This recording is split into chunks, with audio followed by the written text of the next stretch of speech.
Wedhus Gembel. Wedhus Gembel dan Gunung Merapi.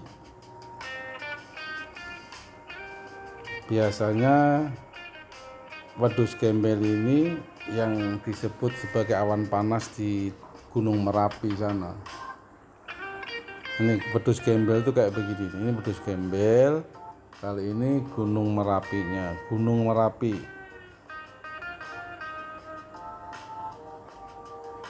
Gunung Merapi ini memang dari dahulu kala sudah berdiri dengan gagahnya di pucuk peta Daerah Istimewa Yogyakarta (DIY). Kalau kita buka peta DIY itu bentuknya seperti gunung. Nah, di ujung peta itu, di pucuknya, itulah Gunung Merapi. Dan Gunung Merapi ini dari dahulu sudah sering mengeluarkan atau memuntahkan lahar panas seperti ini. Lahar panas. Bila dilihat dari kota Jogja pada waktu malam hari, ketika lahar itu meluncur dari atas ke bawah, itu merupakan suatu pemandangan yang sangat spektakuler indahnya. Seperti ini nih, ini kalau lihat pada malam hari. Dan Gunung Merapi ini juga sering memunculkan awan panas. Kalau ada erupsi, pas erupsi itu akan meluncur awan panas, gumpalan-gumpalan awan seperti mega itu membumbung tinggi, kemudian dia turun menggulung menyusuri lereng-lereng gunung dengan dahsyat. Setelah membumbung tinggi, dia akan menyusuri lereng-lereng dengan sangat dahsyat. Awan panas ini menggulung menerjang lereng-lereng gunung itu dengan dahsyatnya. Apapun diterjang, tidak ada yang terkecuali, mau manusia, mau hewan, mau binatang, pohon-pohon hutan, tumbuh-tumbuhan, semua yang diterjang hancur lebur, meleleh, berantakan. Nah, setelah terjadi terjangan awan panas itu terus begini nih, mengering kayak gersang begini ini.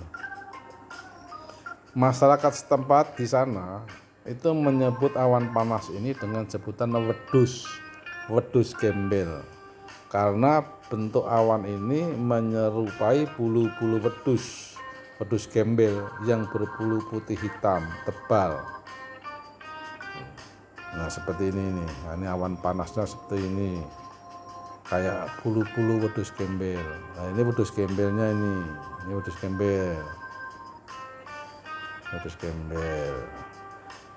Namun ada juga yang secara nyinyir menyebutkan kata wedhus ini dimaknai dengan ucapan cacian, ucapan misuh. Kalau orang Jawa bisa bilangnya misuh, cacian, karena mereka itu ada kegalauan, kekecewaan, putus asa, kehancuran, keberantakan. Karena kalau si wedhus ini datang, semua akan menjadi berantakan, harta, benda, ternak, ladang, keluarga, dan lain-lain. Makanya mereka itu sebetulnya marah, kemudian misuh. Tidak berani misuh dengan kasar, makanya berhalus. Tidak berani bilang anjing, tidak berani bilang asu, tapi diganti dengan wedhus. Nah, wedhus gembel. Karena ya tadi itu mengakibat kehancuran tadi itu. Dan mereka itu saling saling tuduh menuduh gitu, siapa yang penyebabnya. Nah, kalau mau datangnya awan panas ini biasanya secara insting hewan-hewan, binatang-binatang, penghuni lereng, penghuni hutan yang di Gunung Merapi, mereka akan mengungsi cari pelindungan. Nah, ini si hewan-hewan lagi pada lari mencari pelindungan ini. Namun beda dengan manusia. Kalau manusia itu banyak yang wegah itu tidak mau meninggalkan rumahnya, tanah kebunnya, ladangnya, walaupun sudah diperingati oleh, biasanya yang memperingatkan itu BMKG masalah gunung api itu. Bahkan dengan setengah dipaksa pun mereka ogah untuk mengungsi tadi itu. Nah, ini orang BMKG udah teriak ini, udah teriak-teriak ini. Awas pedose teko, ayo pada ngungsi. Nah tadi itu karena kecewa misuh. Tapi misuhnya beda dengan kalau kayak arek-arek Surabaya dan sekitarnya, Malang umpamanya. Kalau mereka misuh ucapannya jancuk. Kalau orang Semarang dan sekitarnya misuhnya kakek aneh. Kalau daerah lain ada yang mak dirabit, cukimai, pokimak dan lain-lain.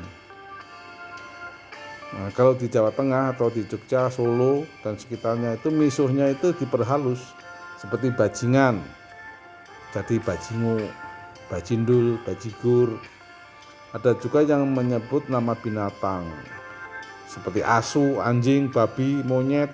Tapi itu biasanya kalau yang mengucapkan itu biasanya ya sebagian orang aja. Kalau orang Jogja kebanyakan diperhalus karena ada rasa rikuh pakewuh kalau nggak salah ya. Mereka tuh tidak mau mengucap asu, anjing, tapi diganti wedus. Dasar wedus gue, jangan wedus tenan kae. Maka awan panas yang mengguncang ini disindir dengan ucapan wedus. Lengkapnya wedus gembel. Dan kebetulan bentuk si awan panas ini memang menyerupai bulu-bulu wedus gembel.